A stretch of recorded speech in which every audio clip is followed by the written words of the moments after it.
نغطيها عبر القنوات السعودية الرياضية في العديد من الأماكن المختلفة. اليوم نتواجد من هنا من هذه المدينة وهذه الجوهرة وفي ظل حضور جماهيري كبير يعتبر حتى الآن من ضمن ساعات مبكرة قبل انطلاقة هذه المباراة. الجمهور الهلالي هو الأكثر على مستوى المدرجات في هذا الوقت الحالي بسبب نقول الظل ما شاء الله متواجدين في أماكن جيدة. حياك الله.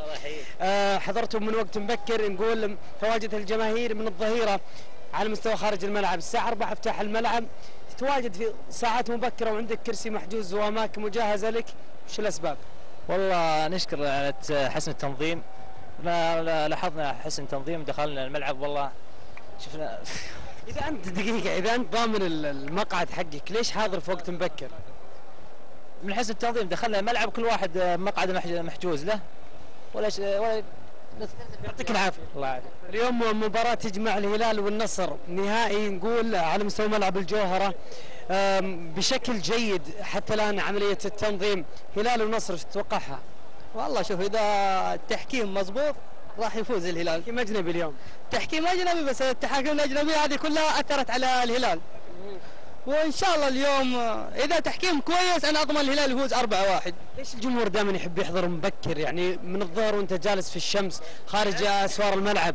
والله هذا هو عشق، وبرضه انت عارف النصر والهلال ما في يجي المغرب خلاص تقفل الملعب. عانيت عشان تحصل على التذكرة؟ والله عانيت، والله تذكرة غالية اشتريتها. كم اشتريت؟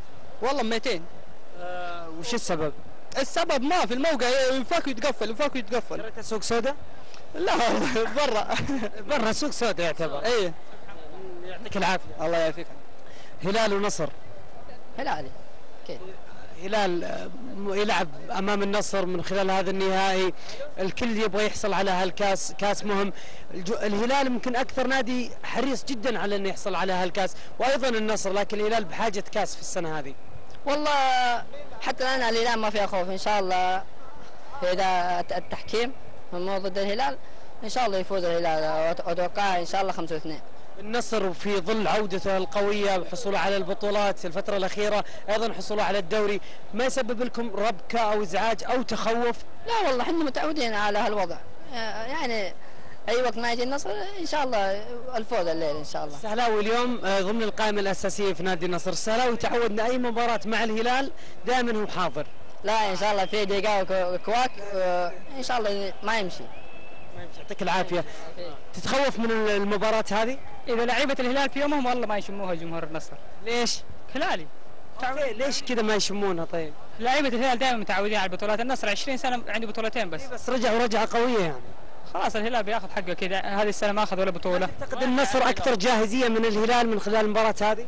لا الهلال بعد ما تأهل دور 8 أحس إنه أكثر جاهزية. يعطيك العافية. يعافيك. هلال ونصر.